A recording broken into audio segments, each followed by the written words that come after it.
tayo guys.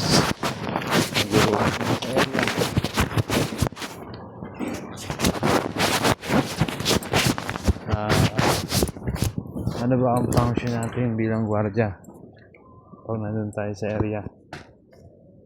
Is number 1 is ang pangunahing tungkulin natin is yun nga, pangalagaan ng buhay at ari-arian. And then bigyan ng safety sila, na safety sila sa kanilang tinitirhan, mapabahay man yan or building, na alam nila na walang panganib dahil may mga guard ang nagbabantay.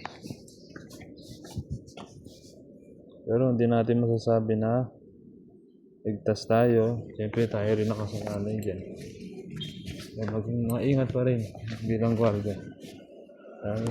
Hindi natin dapat is alasin sa isip na safe tayo at ganun din ang ating binabantayan. Isipin, tandaan na merong kapamakan na pwede mangyari sa ating area.